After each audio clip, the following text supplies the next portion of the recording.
y los más desfavorecidos. Su rostro, perfilado por un característico bigote, su nombre resuena cuando los mexicanos salen a las calles a reivindicar sus derechos, y su vida también ha tomado las pantallas, aprovechando la efeméride número 100 de su asesinato, que es hoy justamente. Este año se estrena una serie televisiva y también una radionovela sobre su figura, la figura de Pancho Villa, a 100 años de su asesinato. Y justamente esta tarde nos acompañan en Mega Noticias a debate Sofía Guadarrama Collado. Ella es escritora, Rey Dessel Mendoza, historiador independiente, a quien les agradezco que estén con nosotros esta tarde. Rey Dessel Mendoza y Sofía Guadarrama. Ahorita se va a incorporar con nosotros Carlos Silva también a esta conversación. Gracias, Sofía, gracias, Rey Dessel, por estar con nosotros esta tarde en Mega Noticias. Buenas tardes, ¿cómo están? Buenas tardes. Muy bien, gracias. Gracias por estar aquí con nosotros. Sofía, sí. Yo quiero aclarar que aquí, mira, estando con Rey Dessel, todas las personas que estamos alrededor estamos en primaria, ¿eh? O sea que él es el mero bueno. Muy bien, muchas gracias por el comentario. Sofía, ¿qué pasó hace 100 años? Uy, ¿qué no pasó? Yo creo que lo primero que tenemos que aclarar es, me gustaría empezar por la palabra bandido, que es una palabra que ha sido tan suavizada, tan romantizada. Hoy me gustaría que pensáramos en el crimen organizado. Si yo te dijera, fíjate que el presidente pues le pidió a los Zetas, a los caballeros templarios y a los no sé, de los de Sinaloa, ¿no? Al grupo, se me fue el nombre, de los Chapos, y pues que le ayuden a hacer una guerra civil para rescatar a México. O sea, creo que cualquiera de nosotros podríamos los pelos de punta, ¿no? Así de, ¿cómo? O sea, ¿a quién se le ocurre tal barbaridad? Y pues desafortunadamente fue lo que hizo Francisco y Madero. Cuando comienza la revolución, pues le ofrecen, ¿no? Pues a este bandido que también trae a todos sus cuates, y luego él mismo libera a otros prisioneros de otra cárcel, y así va creciendo el grupo de revolucionarios, que está conformada de bandidos. Y desafortunadamente la palabra bandido, como la palabra pirata, han sido suavizadas con la historia. Si hoy piensas en un niño disfrazado de pirata, lo ves bonito porque piensas en Jack Sparrow, en el Capitán Garfio, ¿no? Cuando en realidad estamos hablando de que en el siglo XIII los piratas eran el crimen organizado de aquella época, y hoy lo vemos tan bonito, ¿no? Y lo mismo ocurre con la palabra bandido, que hace 100 años era el crimen organizado de Chihuahua, o sea, en México, ¿no? En general. Me gustaría que Rediciel nos dijera exactamente si está de acuerdo o no con esta opinión. Sí, bueno, Rey Dessel Mendoza. Sí. La figura del bandido siempre ha estado presente en los movimientos sociales, particularmente en México, desde el movimiento de independencia. Todavía antes de la independencia, en el virreinato se sufrían de los ataques, de los asaltos a mano armada por parte de grupos delincuenciales en todo el país. Hidalgo hace uso de bandidos. Agustín Mallorquín, por ejemplo, que era un torero, era un asesino despiadado, según nos relata el historiador Young. El mismo Juárez, Benito Juárez, también recluta bandidos que después van a ser un problema, los famosos plateados, que aparecen en la literatura del siglo XIX. Y bueno, Porfirio Díaz pone orden en ese aspecto del bandidaje en México, que era, como efectivamente lo dice Sofía, eran un grave problema para las inversiones, para la seguridad pública. Y bueno, llega Madero en 1910 y así como lo dice Sofía, se incorporan una serie de grupos delictivos, no solamente del norte de México, sino también extranjeros. En un libro mío titulado Cerro Bola al Río Bravo, ahí documentamos ejemplos de incluso bandidos australianos, suizos, etcétera, que se incorporaban a las filas de Madero en Ciudad Juárez. Doroteo Arango Arámbula, alias Francisco Villa, es uno de los principales y es el que va a ganar mayor notoriedad durante la Revolución, al menos de los que salieron de las filas del bandidismo. Él llevaba 20 años como bandido, incursionando entre los estados de Durango y Chihuahua. Y hace 100 años, justamente hoy es el aniversario centenario, hace 100 años lo asesinan, Sofía. Sí, efectivamente, y bueno, como bien lo escribió Redeciel en su libro, porque acaba de publicar un libro que recomiendo mucho a todo el que quiera saber a fondo la historia, porque no es el único libro que tiene varios libros sobre Francisco Villa, sobre las escuelas que dijo que construyó, que no construyó, sobre su asesinato, que tanto se manejó que había sido un crimen de Estado, cuando en realidad pues fueron las víctimas las que pues los que cobraron venganza, ¿no? Fueron los familiares de las víctimas. Y yo creo que lo peor que está ocurriendo ahorita en México desde hace muchos años, ¿no? El hecho de tener héroes de bronce, pero hay gente que quiere seguir viendo el lado positivo, ¿no? de la revolución, que si era un hombre que le preocupaba pues el bienestar de México, cuando en realidad pues no. O sea, incluso hay un texto, no recuerdo la cita, pero cuando le avisan que ya terminó la revolución con Madero, y él responde pues como enojado, así de pero cómo, si podemos seguir matando y robando, ¿por qué no? O sea, y se aferra a que él quiere seguir pues con la revolución, ¿no? Porque tenía impunidad gracias a este movimiento armado.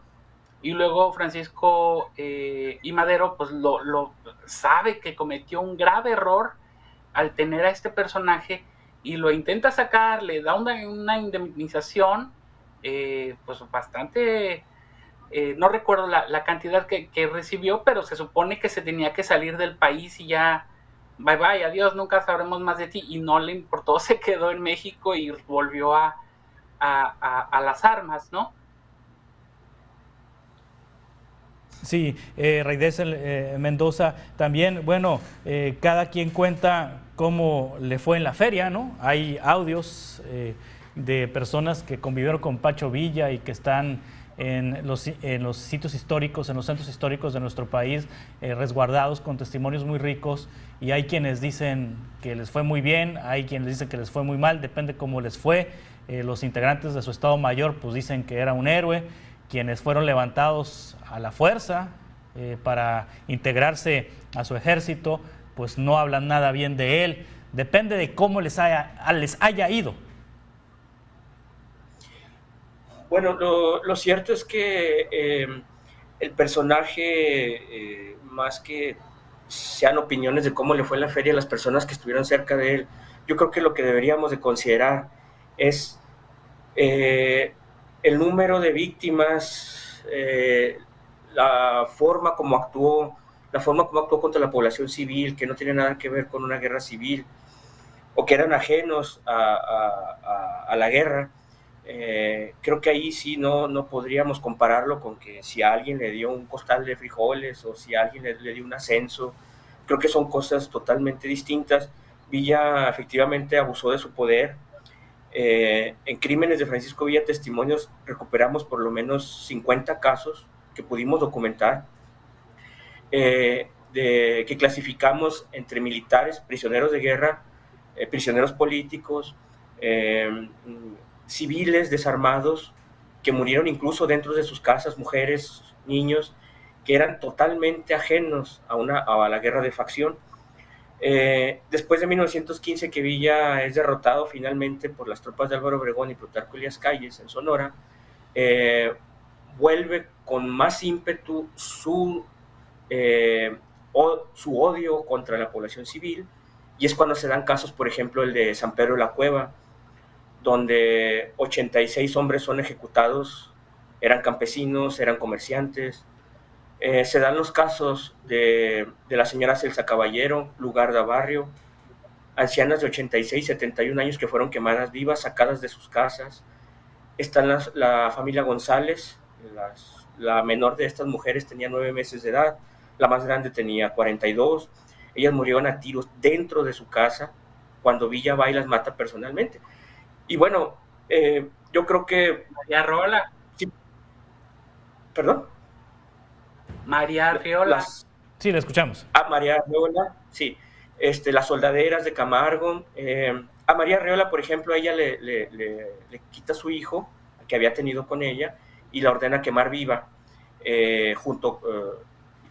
Y quien lo apoya a Villa es Ramón Contreras, que sobrevive precisamente en el tiroteo de Parral de 1923. Y esto pues no son ocurrencias, no son cosas de voces, de que me lo contaron, como alega Pedro Salmerón. No, son cosas que vienen en documentos, que es información que se triangula con la historia oral que escuchamos de los descendientes de las víctimas.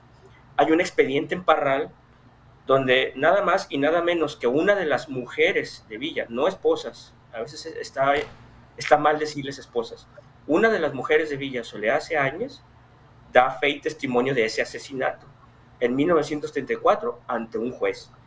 Entonces, ¿y por qué ella? Porque a ella le entregan a esa criatura, a Miguel Villa, ella lo adopta, Villa se lo entrega, y bueno, y ejemplos hay muchísimos, ¿no? En crímenes pudimos recuperar testimonios, documentos de víctimas desde Chihuahua, Sonora, Durango, hasta la Ciudad de México, Jalisco, Aguascalientes.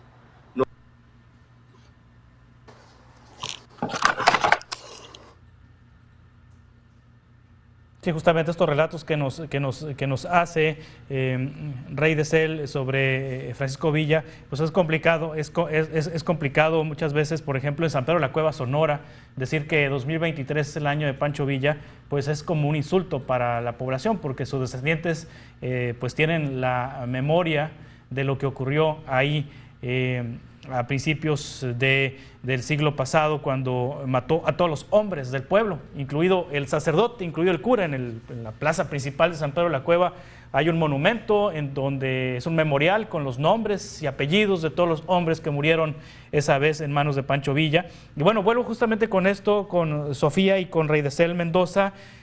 Sofía Guadarrama Collado, escritora, y con Rey de Cel Mendoza, historiador independiente, sobre Pancho Villa.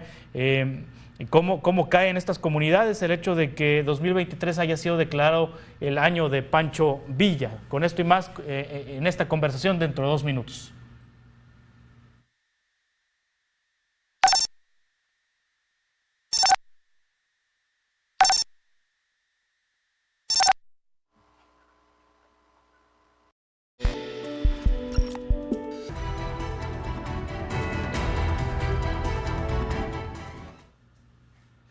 Continuamos a debate en Mega Noticias. Emblema de la Revolución Mexicana o bandolero, amado u odiado, ensalzado y denostado a 100 años de su muerte, Pancho Villa es una de las figuras más relevantes de la historia de México. Sin embargo, sigue siendo escrutado y perseguido por sus claroscuros. Pasan los años y su figura nunca acaba de ser gris, siempre es blanca o negra. Para Guadalupe Villa, nieta del revolucionario e historiadora que ha dedicado más de 40 años a su estudio, esa dualidad entre el bien y el mal, y entre el bien y el mal le perseguirán por siempre. Y justamente con nosotros esta tarde Carlos Silva se integra a esta conversación, historiador, junto con Rey de Cel Mendoza, historiador independiente, y Sofía Guadarrama Collado, también escritora. Carlos, gracias por integrarse a esta conversación. Y justamente nos platicaba Rey de Cel hace unos momentos sobre los ataques a la población civil por parte de Pancho Villa y que recrudecen después de 1914, 1915, y recordaba un evento muy fuerte que ocurrió en San Pedro de la Cueva, en Sonora, cuando mata a todos los hombres del pueblo, y así una serie de situaciones. ¿Cómo cae en estas comunidades 100 años después que Pancho Villa sea hoy recordado por el Estado mexicano y que este 2023 sea declarado su año. ¿Es justo? ¿Es injusto? ¿Es bueno? ¿Es malo? ¿Cómo lo podemos calificar, Carlos? Gracias por la invitación. Saludos a todos los colegas. Me he quedado pensando, hace un rato por la mañana asistí al homenaje que le hicieron en el Monumento a la Revolución, un lugar tan emblemático, a don Gustavo Casasola, uno de los hombres más significativos ahora, porque su familia, su padre, su abuelo, crearon esta agencia fotográfica que es la que dio pie al Sistema Nacional de Fototecas, y que en gran medida reconstruyeron la Revolución Mexicana con todos sus personajes a través de sus imágenes. Me quedé pensando en los discursos oficiales, donde seguimos viendo a un Francisco Villa y así se le llama, un héroe nacional. Yo tengo mis dudas. Yo como historiador, yo no creo que la historia se pueda ver como héroe, como villano, porque finalmente los personajes que están en todos los procesos son de carne y hueso. Entonces puede tener claroscuros. Sin embargo, yo creo que Francisco Villa, en algún momento, ahora que se cumplen 100 años de su muerte, lo seguimos tratando con en esa proporción, como un héroe nacional. Y se me haría injusto pensar que entonces no podemos tratar de esa medida a Porfirio Díaz. Se me hace injusto no tratar a Iturbide de ese modo. No creo que sea la razón que como historiadores se siga juzgando como héroes o villanos. La historia son procesos. Sí, Sofía, ¿qué aportación tuvo Villa a la Revolución Mexicana? Yo estoy completamente de acuerdo con Carlos, que pues obviamente no podemos hacerlos héroes y villanos. Digamos, en este caso creo que son más los crímenes de Pancho Villa que las aportaciones que logró. O sea, sí, digamos que sí logró hacer algunas cosas, pero en realidad no fueron movimientos que él haya empezado. O sea, él lo jaló Francisco I. Madero. Sin Francisco I. Madero, él no hubiera incursionado, yo creo, jamás en la revolución, si no le hubieran permitido entrar como de la forma que entró, ¿no? Con la impunidad con la que entró. Y no se trata de volverlo villano y decir, ahora odienlo y vamos a destruir su historia. Pero sí es muy importante rescatar eso que ha quedado en el olvido. Un caso que yo creo que es lo que ha quedado en el olvido principalmente es el trato a las mujeres durante esta etapa de la revolución, porque por ejemplo hay películas desde el cine de oro hasta las más recientes como Agua para Chocolate, que nos ponen a los revolucionarios que llegan en sus caballos, ¿no? Y por ejemplo, como Agua para Chocolate, esta escena que esta mujer está en la regadera, bañándose en un baño de estos de madera que tenían afuera, y el revolucionario la carga desnuda y prácticamente van teniendo sexo en el caballo, ¿no? Es una idea completamente alejada de la realidad. Los revolucionarios, y no nada más los revolucionarios, o sea, estamos hablando que esto ocurrió desde la época de los aztecas. Los ganadores llegaban, saqueaban los pueblos y se llevaban a las mujeres como botín de guerra y las violaban y las hacían sus mujeres, ¿no? Sus concubinas. Estamos hablando de hace 500 años, pero que eso siguiera ocurriendo hace 100 años, eso es lo que tenemos que rescatar, pero no para bien, sino para que nos quede en la memoria que no debe celebrarse eso. O sea, Porfirio Díaz Pancho Villa tuvo entre 33 y 36 mujeres, no recuerdo bien la cifra, y no se casaba con ellas, fingía que se casaba o decía que se había casado con ellas, pero la mayoría eran obligadas. Y yo creo que eso es algo que tenemos que rescatar no por volverlo villano, sino por tener en la memoria colectiva una idea más cercana a la realidad, porque si nos vamos con la idea de que, bueno, no hay que verlo como villano, pero tampoco como héroe, es como suavizar las cosas y tratar de evadir la realidad. Lo que debemos hoy en día hacer es poner en la mesa todas estas cosas y por ejemplo, conmemorar a las mujeres, a las 102 mujeres que asesinó en Camargo el 12 de diciembre de 1916. O sea, eso es lo que tenemos que recordar, no tanto como celebrar, pero sí tener en mente a quién se le puso un monumento en el Parque de los Venados, por ejemplo, ¿no? O a quién se le pusieron letras de oro. Como decía Carlos, ¿por qué no a Iturbide? O sea, creo que Iturbide merece más un monumento que Pancho Villa. ¿Qué servicio le dio al país Rey de Cel Mendoza, Pancho Villa? ¿Por qué Madero lo sube al barco? Porque al fundar su partido político y que alega fraude electoral, no son los políticos los que van a las armas. Por lo regular fueron campesinos, fueron personas de clase baja y bueno, y un factor decisivo en las tropas de Madero pues fueron los bandidos, ¿no? Son gente acostumbrada a montar a caballo, es gente acostumbrada a las armas, que conocen los lugares, los escondites, los caminos. Creo que esa es la razón por la que no solo Madero, sino durante el siglo XIX y la Revolución Mexicana es la razón por la que integran a este tipo de personajes, unos más siniestros que otros, pero igualmente forajidos, ¿no? Y la razón por la que Madero le otorga el perdón es precisamente porque lo necesita, ¿no? Necesita los servicios de ese tipo de personajes. Le concede un perdón por los delitos cometidos del 20 de noviembre de 1903 hacia atrás. Así está registrado en la prensa. Le otorga un grado de coronel irregular, que por cierto la Sedena nunca nunca lo consignó, pues, en su archivo. Y bueno, esa es la razón por la que se incorporan a la guerra.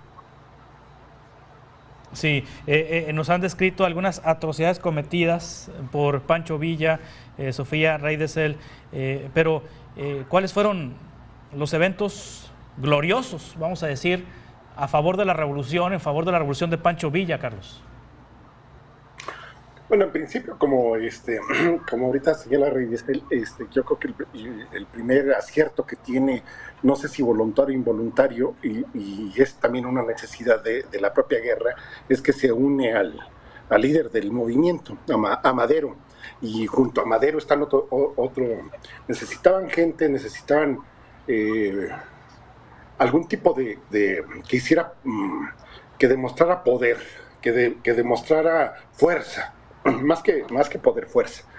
Y Villa tenía esa capacidad. Yo estaba tratando de distinguir entre 1911, en estas fotos que están en la toma de Ciudad Juárez, Rey de Cel, no me dejarás mentir, a el momento en diciembre de 1914, cuando están en la Ciudad de México, sentados en la silla presidencial, cuando ya es un Villa, ya no es un Villa desarrapado, ya es un Villa con traje militar, con un ejército, no sé si disciplinado, pero con un contingente bastante robusto, que ya no es lo que estamos hablando en 1911. Y en esta división que después del asesinato de Madero en 1913, que hace Venustiano Carranza con Pablo González, con Villa y con Álvaro Obregón para llegar a la Ciudad de México, sí ya se nota un Villa con una fuerza militar. Lo vemos en la iconografía, villista. Y tan es así, tan esa capacidad, creo yo, yo no soy, yo te digo, yo estudio un poco más los procesos, me gusta mucho, tengo en la cabeza mucho el libro de Katz, ahora las grandes publicaciones que ha hecho Rey de Cel, y he estudiado un poco más la iconografía de ciertos personajes. Ahorita lo que decía Rey de Cel, se me hace como muy interesante porque es es una constante en la historia de México. Hidalgo, el ejército, el primer ejército que encabeza Hidalgo y Allende en los inicios de la guerra por la lucha independentista, padecen exactamente lo mismo. Cuando llegan a Coajimalpa con 70, 80 mil gentes, pues son gente que venían sacando de las cárceles, son gente que son pillos, son atracadores, toman las casas, queman, violan. Es el problema de que estos ejércitos no se profesionalizan de ninguna manera. Creo que un cambio fundamental, y que esa es una gran aportación, Rey de Cel, tú me dirás si me equivoco o no, es cuando Felipe Ángeles se une al villismo. Creo que ahí empieza a encontrar un orden militar como más disciplinado.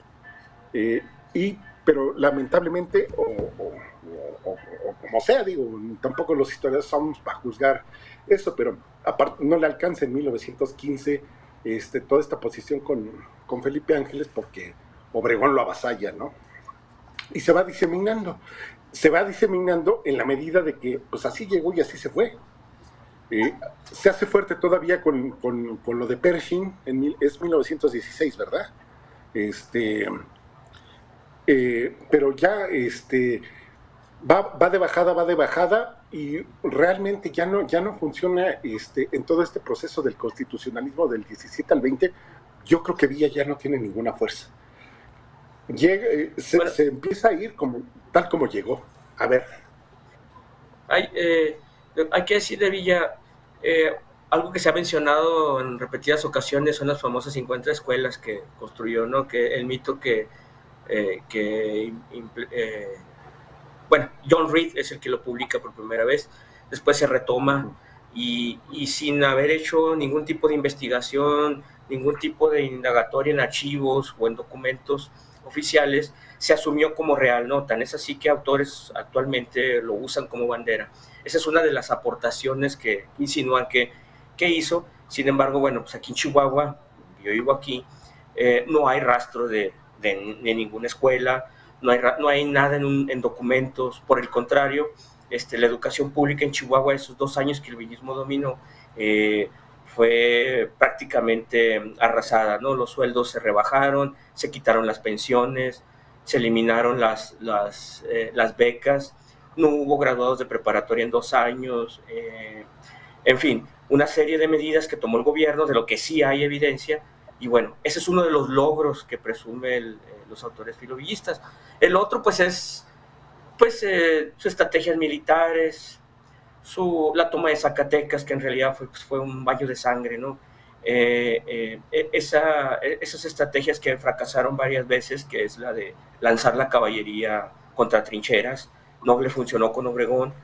Y también, bueno, hay que recordar que Villa no tenía un plan político, a diferencia de Zapata, por ejemplo, ¿no? No había un plan, un proyecto de gobierno, eran decretazos, era gobernar por decreto. Casi 2 meses que estuvo al frente de la gubernatura en Chihuahua así lo demostró, lo demostraron también sus subordinados que fungieron como gobernadores en Chihuahua. Y bueno, pues... ¿Su odio a la prensa? ¿Perdón? Su odio a la prensa. Sí, nos vamos a detener en esta parte. Nos vamos a detener ahorita volvemos con esta parte que nos comparte Sofía. Estamos conversando sobre Pancho Villa a 100 años de su muerte.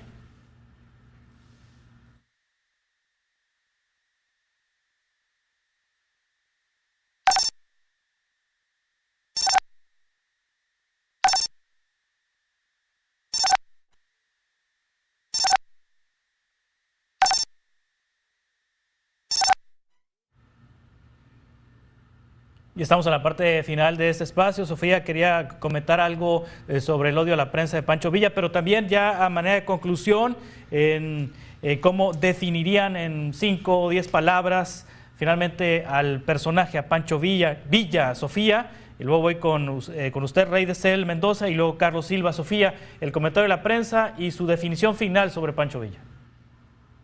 Es que yo quería agregar lo que estaba platicando Rey de Cel que a Villa le gustaba la prensa que lo trataba bien, que le tomaba fotos bonitas, sí, ¿no? Donde se veía como héroe, pero cuando ya ejercía como gobernador de Chihuahua, pues ahí sí ya no le gustaba la crítica, ¿no? Y pues me recuerda tanto al gobierno actual. Yo quiero aclarar, nada más como conclusión, que la historia la gente no lo tome como personal, porque hay gente que sí le molesta mucho. Digo, me ha tocado, no nada más con el caso de Villa, ¿no? Yo me dedico más a los temas prehispánicos y me ha tocado que cuando hablo de otras cosas no les gustan, cuando cambia el tema digamos, la línea que nos han pintado en la historia oficial, ¿no? Creo que lo que sí urge es que los gobiernos, ya no importa qué partido sea, ya dejen de utilizar a los héroes de bronce como pues bandera, ¿no? Política para poder engañar o mantener distraído al pueblo, ¿no? A la ciudadanía. Y pues también invitar a la gente a que no se deje llevar nada más por lo que estamos diciendo aquí, que vayan y compren libros y que se pongan a leer todas las fuentes que quieran. O sea, no nada más aquí, no nada más en otras mesas o en otros programas o en otras notas periodísticas, que le busquen. Claro. Su definición de Pancho Villa, Sofía. Híjole, yo creo que sí lo podría definir como un criminal. Criminal. Rey de Cel Mendoza.